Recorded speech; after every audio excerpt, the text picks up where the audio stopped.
whether you've been tracking with us for the past 6 or 7 months, or this is your first time to hear about Storyline, look, we're glad you're here. We've been doing startup parties for the past 6 or 7 months. So basically like local coffee shops, free food, coffee for about an hour, and we just invite the community to come hang out with us. And that's led us up to our what we call our soft launch services that we've hosted. We've had 2 of them. So first one was in July, and the second one was in August. And that was leading us up to our grand opening. So that's what we've been doing for Storyline Church to get this thing off the ground. And so we're super excited that you're here with us today. Look, we're here for Oakland. We're here for Jack London Square. We believe that when a church started, a city should be better. Amen, right? A community should be better. Homes should be better. People should be better. And so we're excited to be here to serve the city of Oakland and to also serve specifically here in Jack London Square. Man, we're pumped for what God's got planned. And it doesn't begin with us. It just continues with us. Look, God's already been doing some stuff here in Oakland. We're just glad to jump in and be a part of it. I'm going to jump into the sermon today because there's a lot. But you will be out here in time for tacos, right? Come on, somebody. Right? So my wife and I, when we first moved here, we moved to Alameda. Anybody from Alameda? Okay. Awesome. Listen to me from Alameda. So we moved to Alameda, and for me, Alameda is a little bit slower of a community. I'm from Vegas originally, and so 24/7 nightlife. Okay, and so moved to Alameda, and we got there, and it was nice for us because we moved into a space that was already furnished, like everything was perfect. And I don't know about you, but like there's these 3 words that changed my life. That almost changed everything for me. Okay, maybe you've heard the term before, but DIY. Anybody know what it is, right? Do it yourself. Do it yourself. I told myself. And so Jamie and I moved into this house. It's beautiful, sky blue Victorian. We moved in, everything's furnished. There's a rug, there's TVs, there's beds in every room. There's a refrigerator, there's a microwave for those long nights. Come on, right? Everything was perfect. Like there was lamps, there's everything anything you could think of to move into a house. Look, it was there for us. It was everything. We moved in. We just kind of unloaded everything and just it was awesome. And I met my neighbor. His name is James. James lives right underneath me.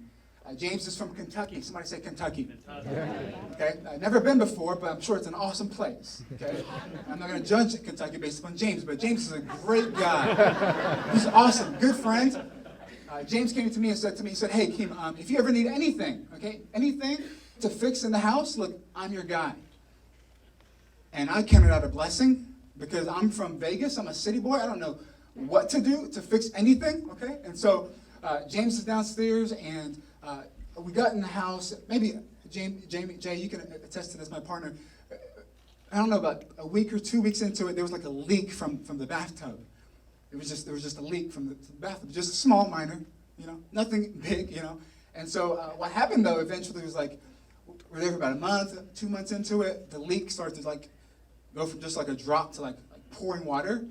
And I'm like, oh my gosh, I gotta fix this. And like I said a moment ago, I don't know what to do. So we go to James's house downstairs. I'm like, hey, James, you made a promise, right? I have something upstairs I need you to fix. Could you come help me out, please? And so James is like, yeah, of course, I'll be upstairs. And so he comes upstairs. He brings this like rectangular like box. I think it's like a toolbox or something.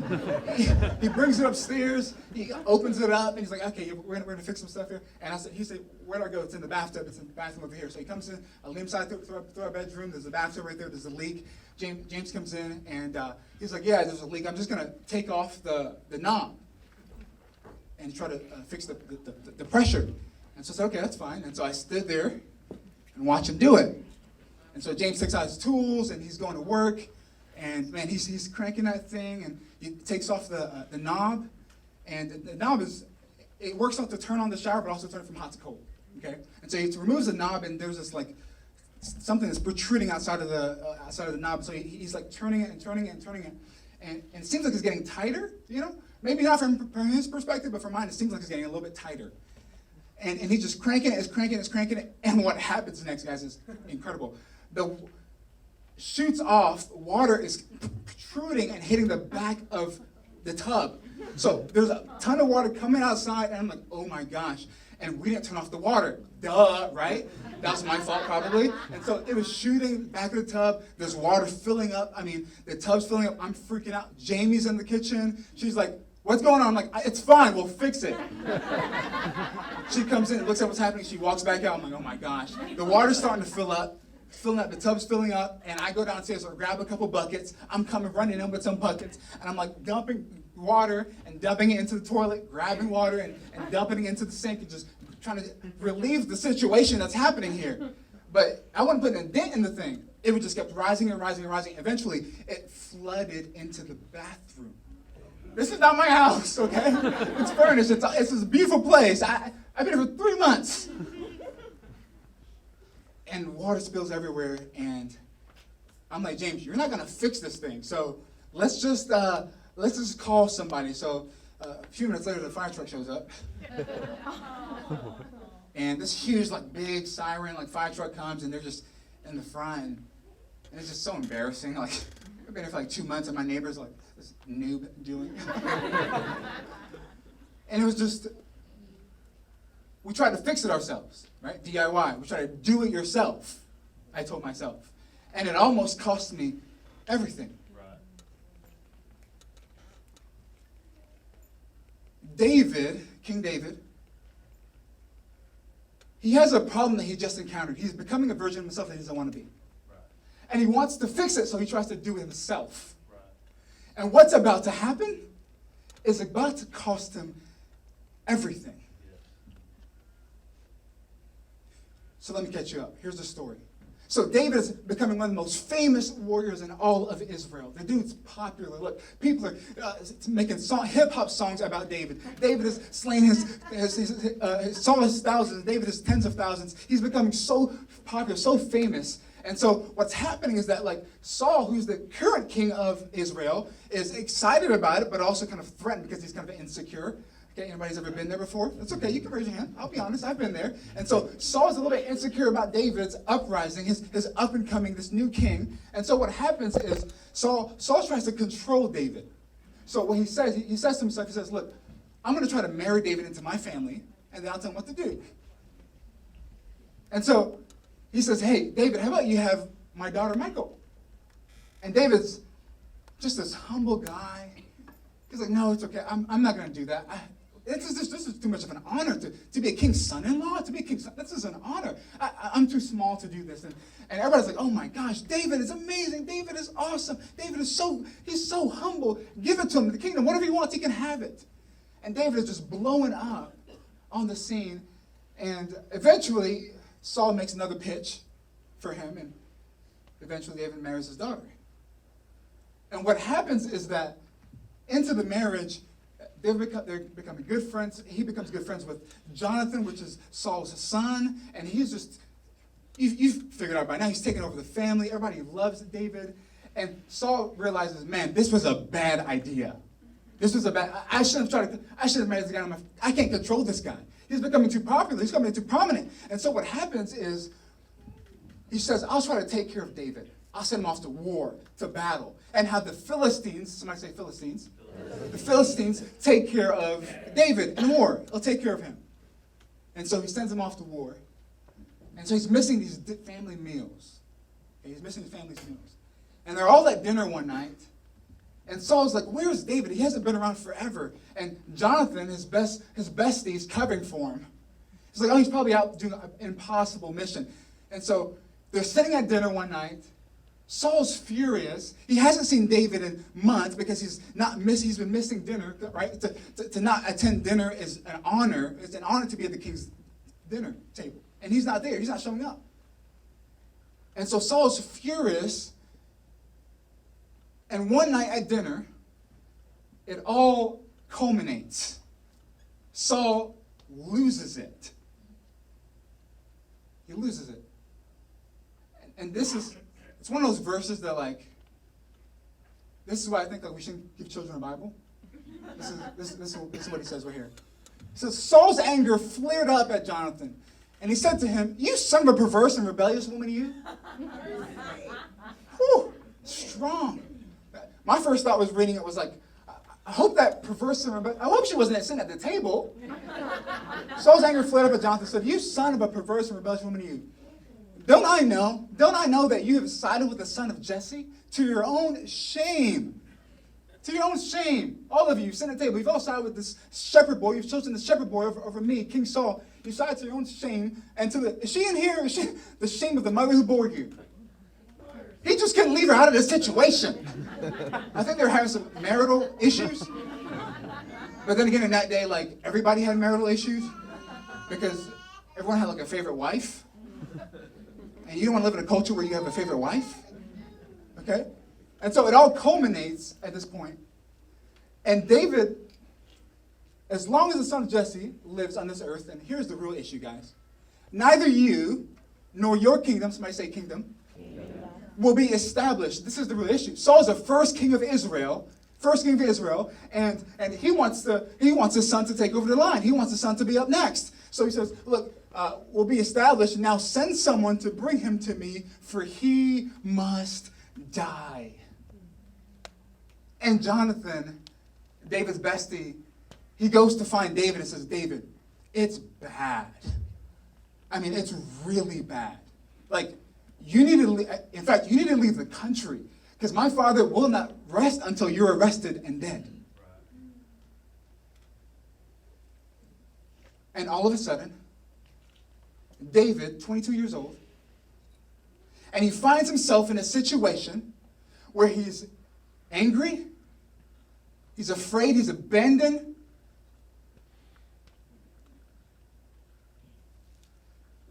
he's alone. And when you're angry, abandoned and afraid, what happens times is that you make decisions and you become a version of yourself that you never hoped you would be. And he does what all of us do when we're angry, abandoned, or afraid. He panics. He panics.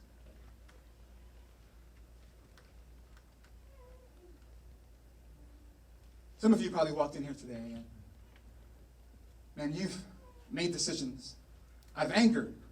You've made decisions in a place where maybe you felt isolated. You were alone. You made decisions because maybe you were afraid that something would happen or will not happen to you. And so you probably walked in here today where maybe you have a little bit of fear or you're feeling alone, or you're feeling abandoned. But I want to encourage you before we jump into this thing, like, look, be careful to make decisions in a place when you're afraid, you're alone, or you're abandoned, because you're going to become a version of yourself that you never hoped to be. And David is getting ready to make a decision that's going to taint the rest of his story for the rest of his life. Back to the story. David went to Nob. Okay, let me explain this. Nob is, so Israel at this time doesn't have a capital city. Okay? And so Nob is the safest place to go because that's where the Ark of the Covenant was. That's where the commandments were. That's how these people worship God. So this was the safest place for him to go. And so he flees to Nob. It's inside of Israel. So he goes to Nob, to Ahimelech the priest. Ahimelech the priest, he's the chief priest at Nob. And this is where the Ark of the Covenant is. This is where you go to worship God. So it's the safest place to go. So this is where David flees. He flees to Ahimelech the priest. Ahimelech trembled when he met him and asked, "Why are you alone? And why is no one with you?" You see, for David, or for Ahimelech, he was terrified. He was afraid that David was there at his front door. You know why? Because when David traveled thousands and thousands of men. Wherever David went, there was men traveling with him, chariots, and thousands of men would be wherever David's going. They're with David. And so when he showed up at Ahimelech's front door, and he didn't hear him coming, he says, he trembled. And he said, "Why are you alone? And why is no one with you?" And David lies. He answered Ahimelech the priest, and he said this: the king sent me on a mission and said to me, "No one is to know anything about the mission that I am sending you on." So he lies. He's covering for himself. Right? The king then sent David on a mission. We know that, right? He's having a problem with the king. He says, "Now then, what do you have on hand? Give me 5 loaves of bread or whatever you can find." So David arrives. He's kind of frantic. He's a little scared. He's a little timid. He shows up at Ahimelech's front door and he says, look, hey, do you have some bread? Do you have some food there for me? I'm here. I'm hungry. Can you give me some food? "Now then, what do you have on hand? Give me 5 loaves of bread or whatever you can find." Ahimelech's like, okay, you show up at my front door. There's nobody with you, and you're asking for food, and you're on a secret mission. He's kind of a little bit worried at this point. You see, these 5 loaves of bread, you see what happened is, I'll show you here next. It says this. It says, as for my men, I have told them to meet me at a certain place. Look, and David covers for himself yet again. You see, for David, he's there, he's hungry, he has nothing to eat, and he's begging for Ahimelech to feed him. And so what happens, the king says, look, we don't have any like normal food here, because, we're the king's high priest. And so we don't carry no. So what we're going to do, we're going to give you like these bread, this bread that we have here, because we don't have any normal food, because it's consecrated, right? So this is kind of weird to us, but this is how it worked in that culture, right? So how they worshiped God was they took this fresh baked bread and they would offer it on the altar as a sacrifice to God, and they would leave it there overnight, and lo and behold, they would come back, and it would still be there. I wonder how long it took them to figure that out that God was going to eat that, They lived there overnight, and so the king would, or the priest would take it, and they would keep it, and they would eat it. And so he says, look, David, we don't have any normal food here, but we have this like consecrated bread, mercy, and you can have it. And so David says, David asked him and says, I'm sorry, go back. So the priest gave him this consecrated bread. And so David takes it and he eats it. This is really important because David, this is not the David that we know. He lies when he gets there, then he lies to be fed. And just a couple of pages ago, we just saw David killing a giant. And David is becoming this version of himself that we're like, well, is that David? That's not the David that I know. Where is that David?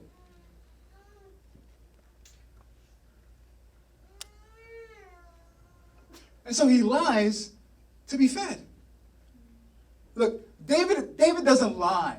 David is a good Jewish young man that loves God, that writes about God, that honors God, that loves his parents. Look, he writes poetry about God. Look, David doesn't lie. That's not who David is. But for some reason, he's acting out of character. David asked Ahimelech, and it's about to get pretty dramatic here. Like, it's about to get, like, this is where I hope God actually speaks to you in this moment. It's about to get really dramatic.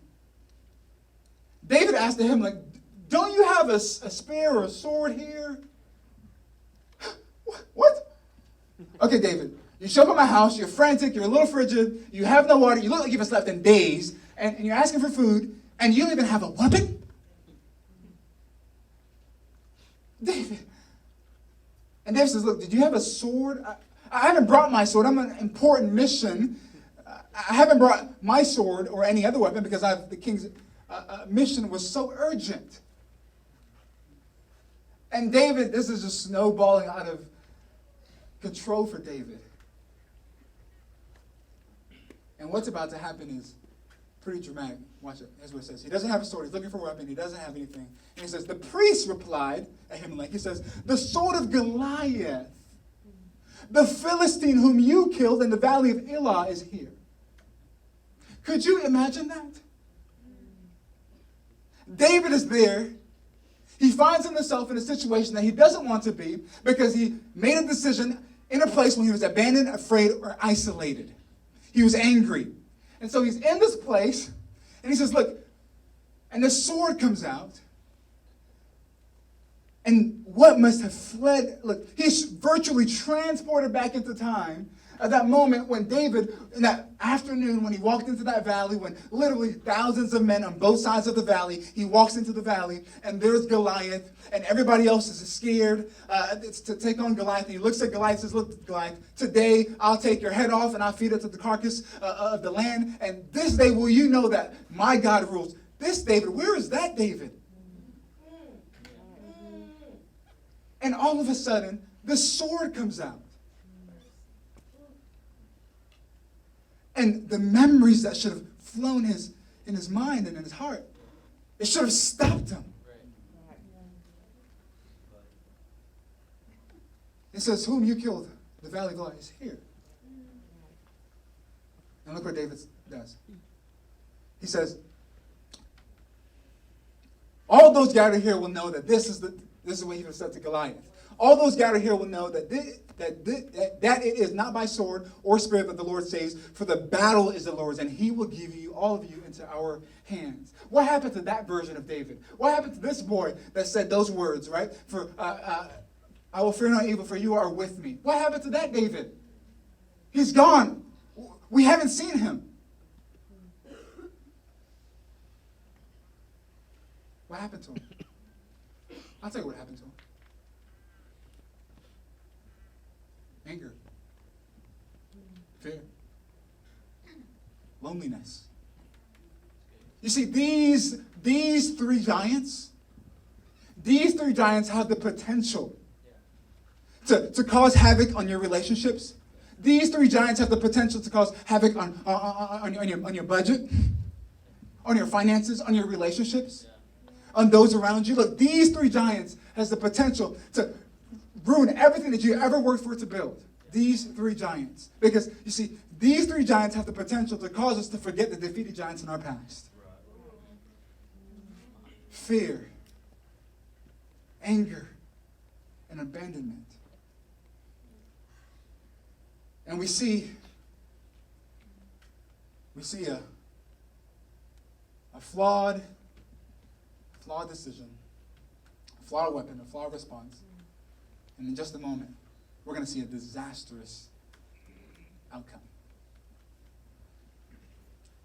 So David has a sword of Goliath. And now he's going to leave the country. And he goes, guess where he goes? He goes to the land of the Philistines. Good move, David. And he doesn't just, it gets worse. You can't make this stuff up. It gets worse. He goes to the city of Gath. Okay? That's where Goliath's from. David takes the sword. He goes to Gath, and the tribe of Gath is there. He looks at them. He's like, hey, it's a long story. Okay? People that want me here, look, I want to be a part of your army. I want to join you. Look, I want to be a part of this. Whatever you're doing here, I want to subscribe. I want to double tap. Okay? I want to be a part of this. And he's there, and he's in this place. And so, like, what happens next?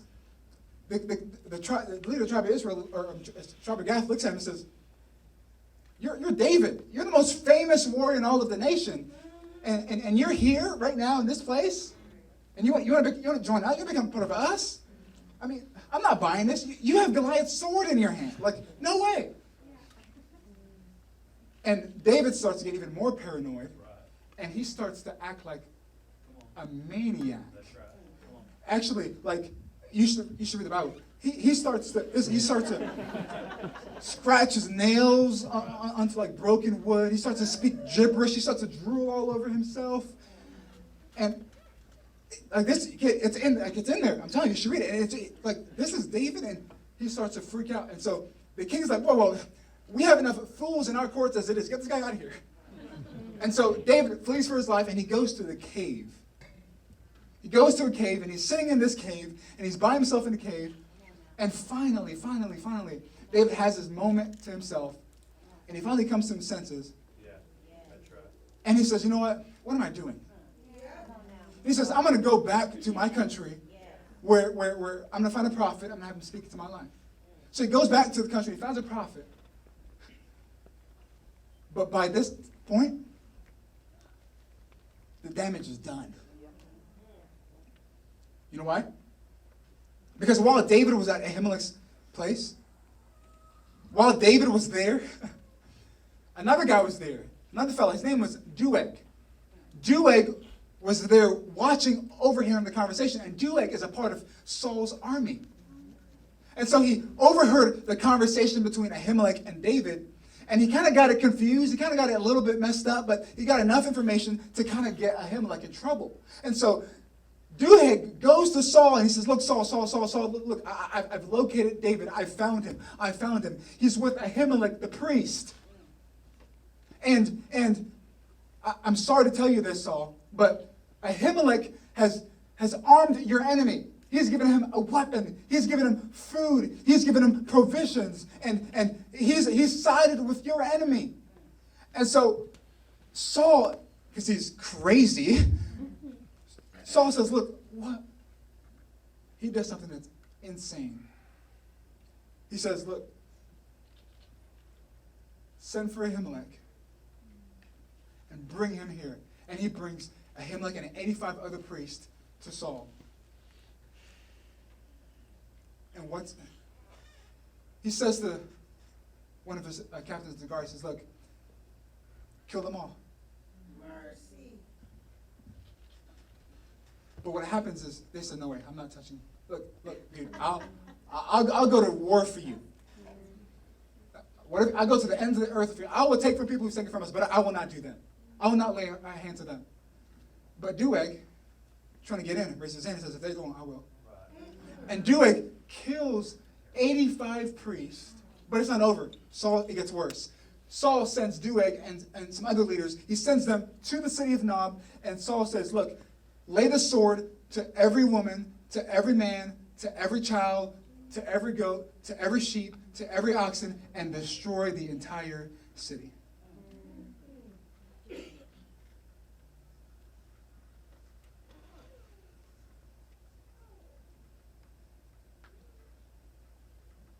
And only one person survives. A little boy. He runs to David. And he falls down before David and says, David, I need to tell you what just happened, David. I need to tell you what just happened. Everybody spills the whole story to David, and everybody's gone. And it's just me left.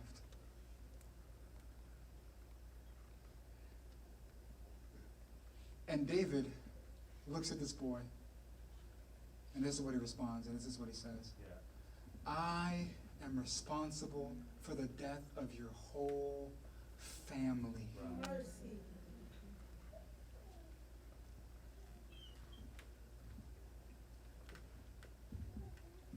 You see, it feels good sometimes to take matters into our own hands. But it always doesn't end up good for us. Right.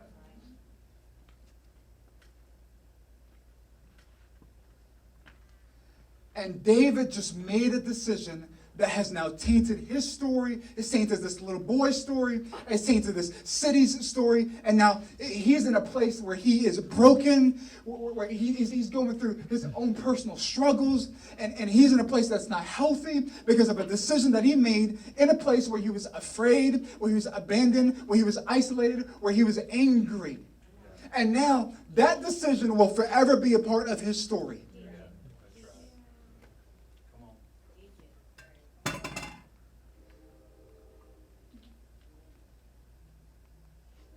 But I want to give you just a couple questions and some hope before I let you leave. Here's the question. The first one is this. Look, what is your loneliness and anger or fear causing you to consider that you have never considered before? What is it? What is your loneliness, anger, fear causing you to consider that you've never considered before? Is it a relationship that you've been considering? Is it with your finances that you've been... Is it a risk that you know you will never take, but now you're considering taking? Now, all of a sudden, it become live options, right? Is there something that you've been considering that you know you've never considered before, but because of what's happening at home, because of what's happening with your family, because of what's happening with your relationships, because of what's happening at work, because of what's happening with so-and-so, look, now you're all of a sudden it's becoming a live option for you because you're in a place where you're fearful, where you're angry, you feel lonely, you feel abandoned, you feel isolated? How about this one? Who is your loneliness, anger, or fear causing you to consider that you know you shouldn't consider? Who is it? If there's someone in your life that maybe, look, they slid into your DMs. Mercy. Come on. Preach. They've been seeing you at work. They've followed you on Facebook. Yeah. They were a longtime friend, and now they all of a sudden pop back up in your life. And now all of a sudden, what you would have never considered to be a live option, all of a sudden now you're considering it. Who? Who is it that your loneliness or anger is causing you to consider that you never considered before? How about this one? And this is where it really matters. Who besides you do your considerations put at risk? Who? See, I know the answer for you. It's the people you love the most. And the people that love you the most.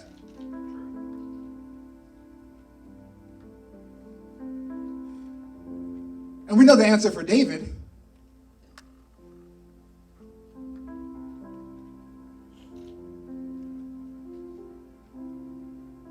This is the last question.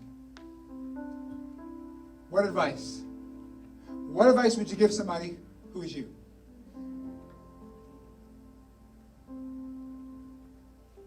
See, for David, we know advice what he would give. Not 22-year-old David, but like 50-year-old David, right? 30,000-foot view, right? Now he's looking back at the story. We know what David would say because he wrote about it. He said these words. This is what he said. He said, the Lord is a refuge for the oppressed. Look, the Lord is a refuge for the oppressed. Not alcohol, not a medication. Look, not another drink, not another fear. Look, not another relationship, not another something to lease, not anything new, not another friend. No, the Lord is the refuge for the oppressed. The Lord. And he's a stronghold in times of trouble. Look, see, we don't understand this word stronghold because of the culture, but in this time, look, when people were in trouble in war, they would flee. They would flee to a place in a cave where they could find stronghold. And they would be protected from the war that's happening. Look, let me encourage you, whatever you're going through, whatever struggle you've been through, whatever your past has been, look, you can find a stronghold in times of trouble in Jesus, because it's in Jesus that you can find hope. It's in Jesus that you can find future. And you don't have to be defined by your past, but you can be defined by your future. The Lord is a refuge for the oppressed, a stronghold in times of need. Those who know your name, that's what David would say. Those who know your name trust in you. For you, Lord, have never forsaken those who seek you. You see, when David was mistaken, he would say, look, I was mistaken. The Lord has never forsaken me. In times of trouble, look, I was mistaken. He's never abandoned me. Look, I was mistaken. God is always there. He's never there. He's never going to forsake you.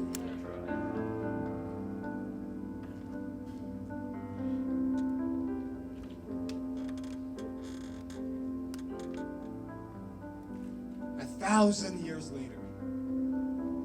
You believe this? 1,000 years later. One of David's most famous, I'll let you go in a second, okay? One of David's most famous descendants. 1,000 years later, he comes in the scene and he looks at these Israelites, these overtaxed, frightened, abandoned Israelites. He looks them in the eye and he says this, look, take my yoke, right? This man, Jesus, he says, look, come unto me. Come unto me. He says, look, take my yoke upon you and learn from me, for I am gentle and humble in heart, and in you will find rest for your souls. This man, Jesus, look, in that same part of the country, looked at these people and said, look, doesn't matter what you're going through, doesn't matter what your baggage is, look, you can find hope, you can find trust, you can find a relationship, you can find new life, you can find a future, you can find forgiveness, you can find peace, you can find satisfaction in me. Take my yoke upon you, for I will give you rest. So if you walked in here for the first time today, maybe this is your first time in church in a long time, or first time in church ever, I want to say to you, look, Jesus is a place that you can run through. For stronghold, for refuge. Amen. You can find peace in Him.